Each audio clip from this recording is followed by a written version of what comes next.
السلام علیکم ورحمۃ اللہ وبرکاتہ۔ نحمدہ ونصلی ونسلم علی رسولہ الکریم، اما بعد، اعوذ باللہ من الشیطان الرجیم، بسم اللہ الرحمن الرحیم۔ امید ہے سب خیریت سے ہوں گے۔ اب گزارش یہ ہے کہ ہم قرآن کریم کے حقوق کے بارے میں پڑھ رہے تھے کہ قرآن کریم کے جو اللہ کی سب کتاب ہے، اللہ کا کلام ہے، اس کے ہم پر حقوق کیا ہیں۔ تو 5 حقوق آپ کے سامنے رکھے تھے۔ نمبر 1 اس پر ایمان لانا، نمبر 2 اس کی تلاوت کرنا، تجوید کے ساتھ اس پر عمل کرنا اور اس کو سمجھنا اور اس کو دوسروں تک پہنچانا ہے۔ 5 حقوق تھے، ان میں سے دوسرا جو حق ہے قرآن کریم کا، اس کو تجوید کے ساتھ پڑھنا۔ تو اس کی جزیات چل رہی تھی،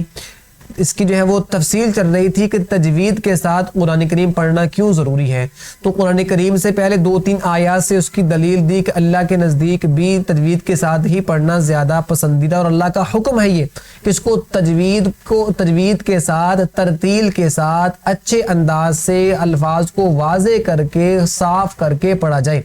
پھر احادیث نبویہ صلی اللہ علیہ وسلم سے تفصیل بیان کی، دلائل دیے کہ اللہ کے نبی صلی اللہ علیہ وسلم کا بھی یہی حکم ہے اور یہی آپ کا طریقہ تھا کہ قرآن کریم کو تجوید کے ساتھ پڑھا جائے، اور آپ نے ایسا ہی پھر آگے پڑھایا اپنے شاگردوں کو، یعنی صحابہ کرام رضوان اللہ تعالی علیہم اجمعین کو۔ اس کے بعد اکابرین امت، مطلب جو امت کے بہت بڑے علماء گزرے ہیں، جن کی تجوید پر، جن کی جو ہے وہ قرآن کریم پر جو بہت جو ہے وہ محنت ہے سیکھنے اور سکھانے کے اندر، ان کی باتیں آپ کے سامنے رکھی کہ ان کا بھی یہی حکم ہے اور ان کا بھی یہی عمل ہے کہ قرآن کریم کو تجوید کے ساتھ پڑھنا یہ قرآن کریم کا حق ہے، اور جو نہیں پڑھتا وہ گناہ گار ہے۔ اب یہ چیز جو آپ کے سامنے آ رہی ہے، یہ ہے اساتذہ کے لیے کہ بچے، ہم لوگ تجوید کیسے بہتر کر سکتے ہیں، یا ہم بچوں کو اگر پڑھا رہے ہیں تو ہم تجوید کو بچے کی تجوید کیسے بہتر کر سکتے ہیں۔ تو وہ آپ کے سامنے ہے کہ معلم مطلب استاد اور استانی صاحبہ خوب دھیان اور توجہ سے طلباء طالبات کا سبق سنیں۔ یہ پہلا طریقہ ہے جی، کہ توجہ اور دھیان سے اپنی شاگردوں کا سبق سنا جائے۔ دوسرا طریقہ کیا ہے؟ طلباء طالبات کی تجوید اور حروف کے غلط پڑھنے پر بار بار روک ٹوک کریں۔ اگر کوئی بچہ چھوٹی سی بھی غلطی کر رہا ہے کہ راء کو پر پڑھنا تھا باریک پڑھ دیا، غنہ اور اخفاء کی غلطی کر رہا ہے، تو اس کو نظر انداز نہ کریں بلکہ اس کی ہر غلطی پر روک ٹوک کرے، تاکہ بچوں کو یہ بات سمجھ آ جائے کہ وہ اس بات کا اس کو یقین ہو جائے کہ استاد بغیر غلطی کے جو ہے وہ سبق سننے والے ہیں۔ استاد جو ہے وہ غلطی والا سبق نہیں سنتے، اور جہاں غلطی ہوگی استاد ضرور ٹوکیں گے۔ اس کے بعد یہ ذہن میں آ جائے اور وہ تجوید کے ساتھ قرآن پاک پڑھنے کا عادی ہو جائے۔ اس لیے ہمیں چاہیے، استاد محترم کو چاہیے، معلمہ صاحبہ کو چاہیے کہ وہ جب بھی کوئی بچہ جو ہے وہ غلطی کرے فوراً روک ٹوک کرے۔ نمبر 3، جس حرف کی اصلاح کرنی ہو اس کا مخرج بتایا جائے۔ بچے نے کوئی غلطی کی ہے اور وہ غلطی مخرج کی ہے، بچے نے جہاں سے حرف پڑھنا تھا وہاں سے نہیں پڑھا، تو بچے کو اصلاح کرنے کے لیے آپ اس کی غلطی نکالیں، لیکن اس کی جب اصلاح کرنی ہے تو اس کا مخرج بتائیں کہ بیٹا یہ جو حرف آپ نے پڑھا ہے یہ فلاں جگہ سے پڑھا جائے گا، یہ اس کے پڑھنے کا طریقہ یہ ہے کہ زبان کو یہاں پر لگائیں گے۔ اس کی تفسیر بچے کو بتائیں تاکہ بچے پھر ویسے پڑھنے کی کوشش کریں۔ پھر جو ہے وہ چوتھا طریقہ یہ ہے کہ حروف کی صحیح ادائیگی کے لیے عملی مشق کرائی۔ آپ نے توجہ سے سن لیا، آپ نے روک ٹوک بھی کر لی، آپ نے بچے کو مخرج بھی بتا دیا، چوتھی چیز لازمی ہے کہ اس کی عملی مشق کریں، بار بار وہ بچے کو پڑھائیں تاکہ بچہ جو ہے وہ اس کی وہ زبان پر جو ہے وہ آ جائے کہ یہ غلطی اس کی اصلاح ایسے ہونی ہے۔ تو امید ہے بات واضح ہو گئی کہ تجوید کے ساتھ جو ہے وہ قرآن کریم کیسے پڑھا جا سکتا ہے، ہم بچوں کو کیسے تجوید کے پر لا سکتے ہیں۔ تو اس کے لیے طریقہ کہ ہم ان 4 طریقوں پر عمل کریں۔ توجہ سے سنیں، بار بار روک ٹوک کریں، اور جس حرف کی آپ نے اصلاح کرنی ہے اس کا ہم بچے کو مخرج بتائیں، اور چوتھی چیز کہ اس کی ہم صحیح ادائیگی کے لیے بچے سے عملی مشق بار بار کروائیں۔ آگے کیا لکھا جی؟ ہم آواز حروف کی ادائیگی۔ مطلب کہ جن کی آواز ایک جیسی ہے، مطلب کہ تا اور تا، ٹھیک ہے، اب یہ ہم تا اور تا یہ قریب المخرج ہیں، تو کوشش کریں کہ ان میں واضح بچوں کو فرق کروائیں۔ تا اور تا میں، قاف اور کاف میں، ہا اور ہا میں، عین اور حمزہ میں، سا سین اور صا میں، یہ ہم آواز حروف ہیں، تو کوشش کریں کہ بچہ جو ہے ان کے درمیان فرق کرے، ان کو ایک جیسا نہ پڑھے، ہم آواز حروف کی ادائیگی بچے کی ٹھیک کروائیں۔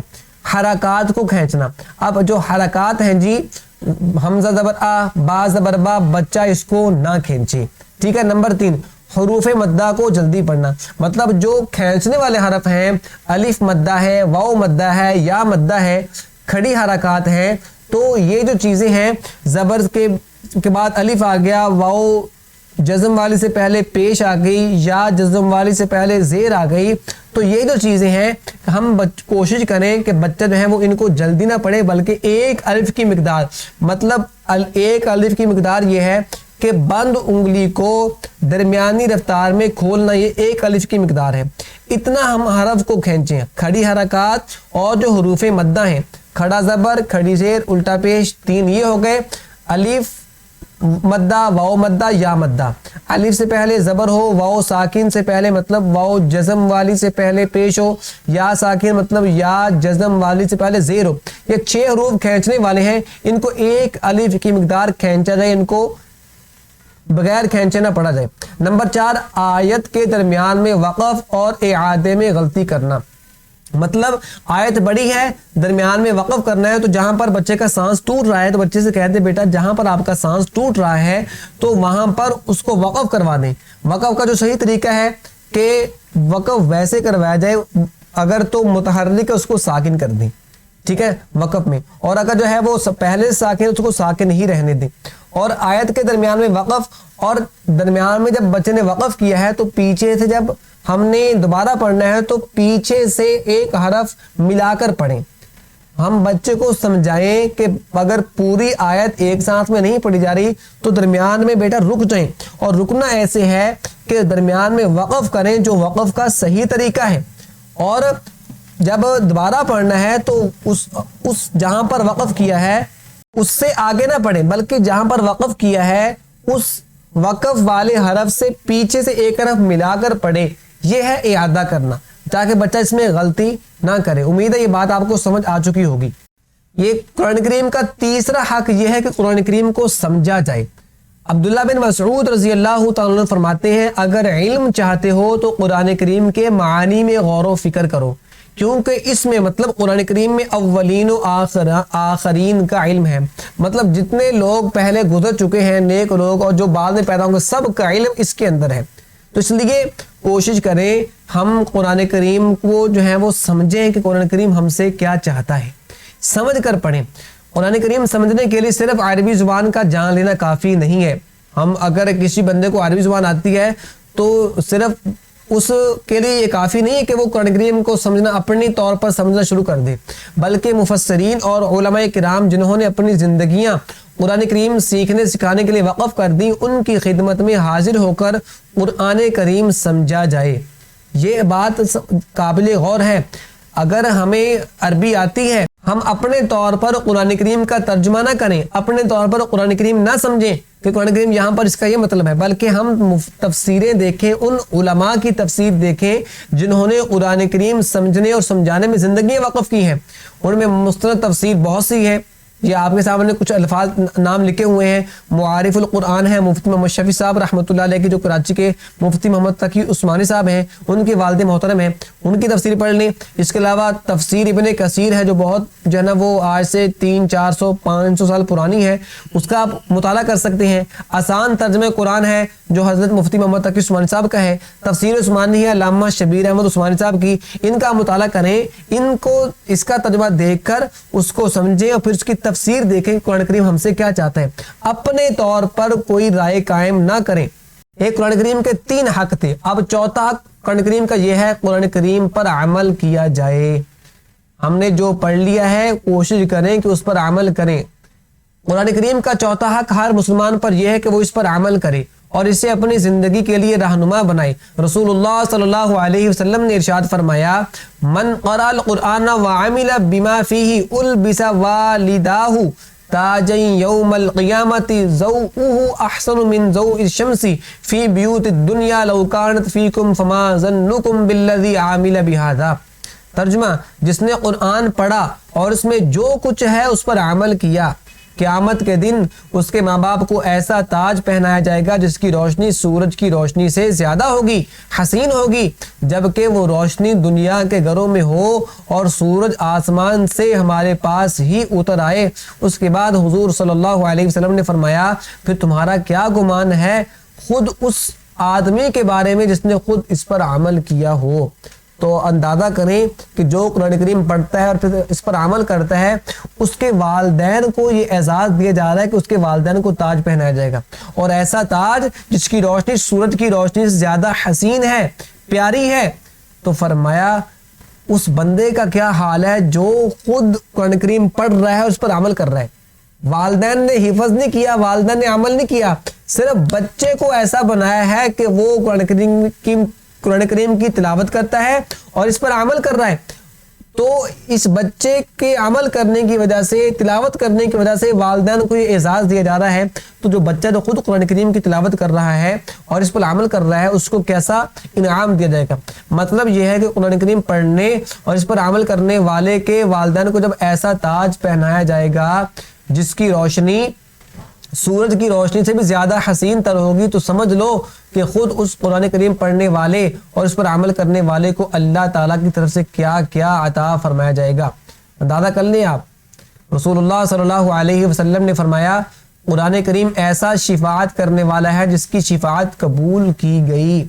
ایسا سفارشی ہے جس کی سفارش قبول کی گئی، مطلب ہو گئی۔